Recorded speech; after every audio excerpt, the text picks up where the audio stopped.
तो आज हम पढ़ने वाले हैं हिंदी साहित्य के एक महत्वपूर्ण कवि मल्लिक मोहम्मद जायसी का जीवन परिचय, जिसमें हम इनके जीवन परिचय को देखेंगे, इनकी प्रमुख रचनाओं को जानेंगे, इनकी भाषा शैली और इनकी काव्यगत विशेषताओं का अध्ययन करेंगे।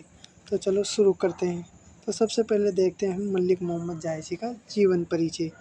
मल्लिक मोहम्मद जायसी एक भारतीय सूफी कवि और पीर महात्मा थे।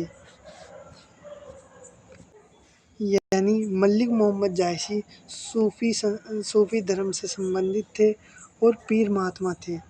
इन्होंने 15वीं शताब्दी में आम लोगों द्वारा समर्पित अवधी भाषा में लिखना शुरू किया, यानी इनकी लेखन कला की भाषा थी अवधी भाषा। और 16वीं शताब्दी में इन्होंने पद्मावत की रचना की थी। पद्मावत तत्कालीन समय की सांस्कृतिक और ऐतिहासिक जानकारी का एक महत्वपूर्ण स्रोत था। यानी पद्मावत की रचना इन्होंने 16वीं शताब्दी में करी और लेखन कार्य इन्होंने 15वीं शताब्दी में अवधी भाषा में शुरू किया।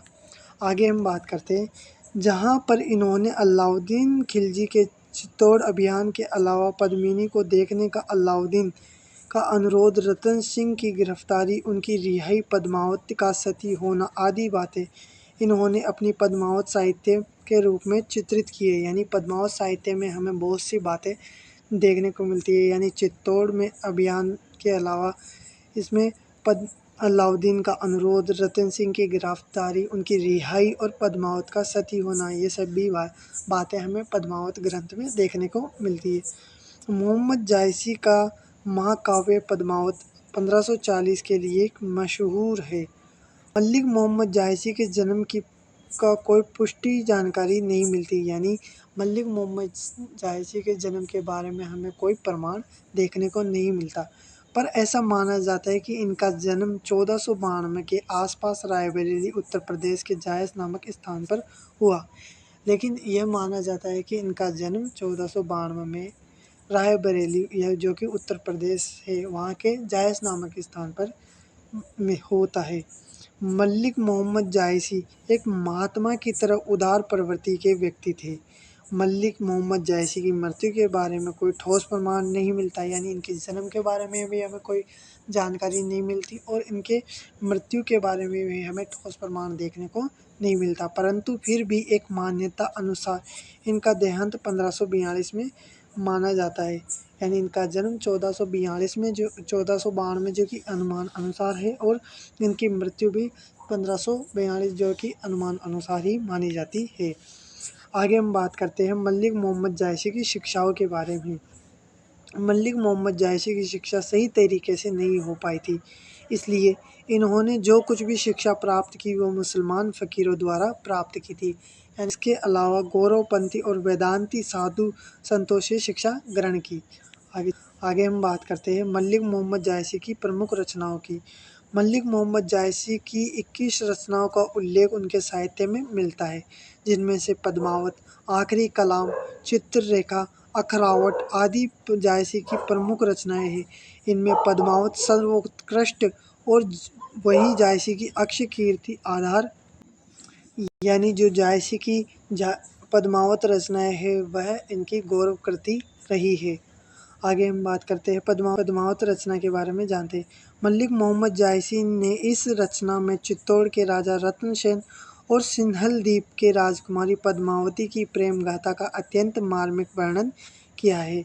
एक और इस इतिहास और कल्पना के सुंदर संयोग से यह एक उत्कृष्ट प्रेम गाथा है, और दूसरी ओर से इसमें आध्यात्मिक प्रेम की भी अत्यंत भावमय व्यंजना मौजूद है। आगे बात करते हैं आखिरी कलाम, जो कि इनकी दूसरी प्रमुख रचना है। मल्लिक मोहम्मद जायसी जी ने मृत्यु के बाद की दशा का उल्लेख इसके अंतर्गत किया है। तीसरी रचना जो इनकी प्रमुख रचना है चित्ररेखा, इस रचना में मल्लिक मोहम्मद जायसी ने चंद्रपुर की राजकुमारी चित्ररेखा तथा कन्नौज के राजकुमार प्रीतम कुंवर की प्रेम गाथा का वर्णन किया है।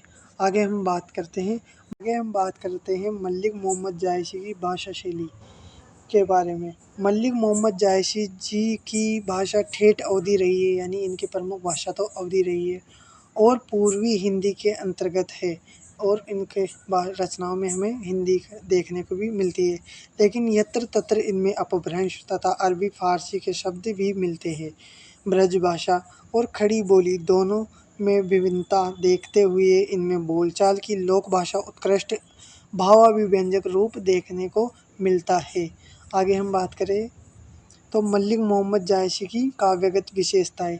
मलिक मोहम्मद जायसी जी ने सिद्धांतों का प्रतिपादन करने वाली रचनाएं लिखी है। मलिक मोहम्मद जायसी की रचनाओं की बात करें तो मलिक मोहम्मद जायसी की रचनाएं ऐसी है जिनमें हमें सिद्धांतों का प्रतिपादन देखने को मिलता है।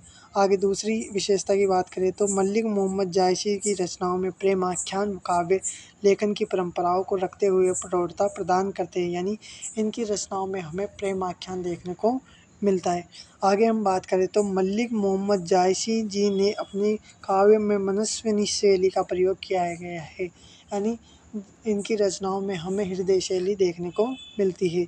मलिक मोहम्मद जायसी ने लौकिक प्रेम के माध्यम से एवं अलौकिक प्रेम की ओर अग्रसर होने वाली आध्यात्मिक रचनाओं को लिखी है, यानी हमें इनकी रचनाओं में लौकिक प्रेम से अलौकिक प्रेम की ओर अग्रसर होने वाली आध्यात्मिक रचनाओं का उल्लेख मिलता है।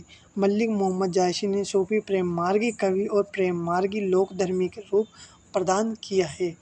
आगे हम इनकी विशेषता और देखते हैं। मलिक मोहम्मद जायसी की रचनाओं में ठेठ अवधी भाषा से उत्कृष्ट साहित्य का उपयोग हुआ है, यानी मलिक मोहम्मद जायसी की साहित्य में हमें अवधी भाषा देखने को मिलती है। मलिक मोहम्मद जायसी ने दोहा चौपाई छंद का प्रयोग किया है, यानी इनकी रचनाओं में हमें दोहा चौपाई छंद आदि देखने को मिलते हैं।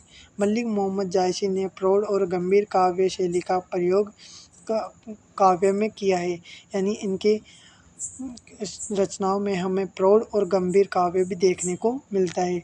मलिक जी के काव्य में मुहावरे लोकोक्तियाँ अलंकारों का प्रयोग भी मिलता है, यानी इनकी रचनाओं में हमें मुहावरे लोकोक्तियाँ चौपाई छंद और गंभीर काव्य देखने को मिलता है। इनकी भाषा है, इनके काव्य की भाषा की बात करें तो इनकी प्रमुख काव्य की भाषा अवधी है, जहाँ पर कहीं कहीं हिंदी भाषा भी देखने को मिलती है, और इनकी रचनाओं में हमें अपभ्रंश अवहट फारसी भाषा के शब्द भी देखने को मिलते हैं। आई होप आपको वीडियो पसंद आई होगी। यदि आपको वीडियो पसंद आई तो वीडियो को लाइक करें, हमारे चैनल को सब्सक्राइब करें। Thank you.